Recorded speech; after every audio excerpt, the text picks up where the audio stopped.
Bhairavam cinema చూసేసాము. ముగ్గురు performance అయితే peaks లో ఉంది. సాయి శ్రీనివాస్ గారిని నెవర్ సీన్ పెర్ఫార్మెన్స్ అనమాట. అది కెరియర్ బెస్ట్. గ్యాప్ వచ్చింది, కొంచెం గ్యాప్ వచ్చింది. ఇట్లా అంటే కనకమేళ గారిని మెచ్చుకోవాలి ఇక్కడ. ఎందుకు అంటే ముగ్గురు కూడా గ్యాప్ తీసుకున్న హీరోలు అండ్ కొంతవరకు కంబ్యాక్ ఇవ్వాల్సి స్ట్రాంగ్ గా నిలబడిన హీరోలతోటి చేయడం అనేది గట్సీ అనమాట. సో విజయ్ అన్న డీల్ చేసిన విధానం అయితే నాకైతే స్పెషల్ గా బాగా నచ్చింది. అంటే వాళ్ళ ముగ్గురిని అలా చూస్తున్నప్పుడు ఇంకా పెద్ద హీరోలు బాలకృష్ణ, వెంకటేష్ గారు, నాగార్జున గారు వాళ్ళు కూడా ఇలా ఉంటే వాళ్ళు కలిసి ఒక సినిమా చేస్తే స్క్రీన్ ఎలా ఉంటదా, తగలడిపోద్ది అనమాట థియేటర్ లో. ఓకే. అండ్ భైరవం గురించి చెప్పాలంటే స్క్రీన్ ప్లే బాగుంది అండ్ డైలాగ్స్ బాగున్నాయి, స్టోరీ బాగుంది, గుడి చుట్టూ వారాహి అమ్మవారి చుట్టూ తిరుగుతున్న కథ, ఫ్రెండ్షిప్ బాగుంది, అన్ని బాగున్నాయి. కాకపోతే మా ఊడికి ఏదో కొంచెం నాకు కొంత ఎమోషన్ వర్కౌట్ అవ్వలేదు. అంటే వాళ్ళ ముగ్గురు మధ్యన బాండింగ్ కొంతవరకు తగ్గింది అనిపించింది. అండ్ ఫస్ట్ హాఫ్ లో ఆ ల్యాగ్ ఉంది కొంతవరకు. And unwanted comedy scenes, comedy ఎలాంటి సినిమాలకు అక్కర్లేదు అనేది నా ఒపీనియన్. బట్ ఆ టైంని కుదించుకొని ఇంకొంచెం తక్కువ టైం తీసుకుంటే ఇంకా అదిరిపోయేది సినిమా అనేది నా ఒపీనియన్. అండ్ స్క్రీన్ ప్లే కూడా ఇంకొంచెం స్ట్రాంగ్ గా రాసుకోవచ్చు, మన నేటివిటీ అయినట్టు. ఎందుకంటే ఇది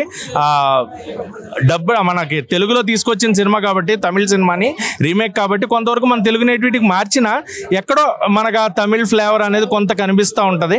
సో మన నేటివిటీకి తగినట్టు ఇంకొంచెం స్క్రీన్ ప్లే స్ట్రాంగ్ గా రాసుకుంటే బాగుండేది.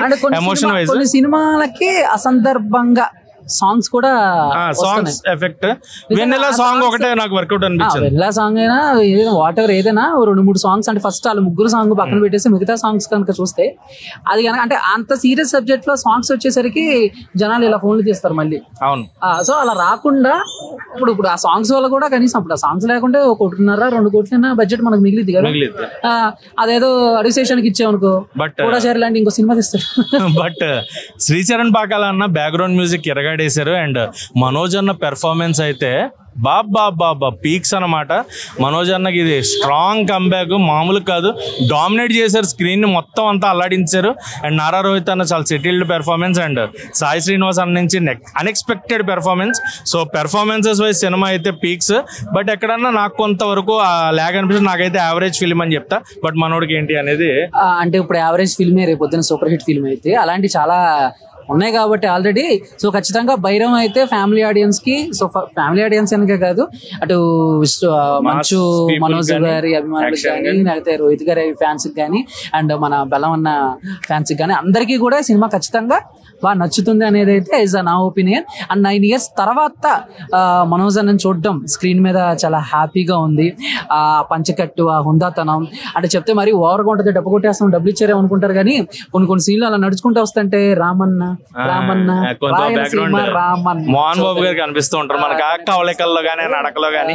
తండ్రి కదా అసలు అది డెలివరీలో వాయిస్ లో కూడా అనేది కొన్ని ఉంటాయి అనమాట మోహన్ బాబు గారి స్టైల్స్ అవి. ఇంకొకసారి వరద గురించి సరదాగా మాట్లాడితే అనగానే మోహన్ బాబు గారు వచ్చారేంట్రా బాబు అని ఒక వణుకొచ్చింది. బట్ మనోజ్ అన్న మీరు ఇంకా దుల్లగొట్టు దూపమేసి మేము వెయిట్ చేస్తున్నాం. మీరు రండి, మేము ఇస్తా ఉంటాం హిట్లు అంతే. సూపర్.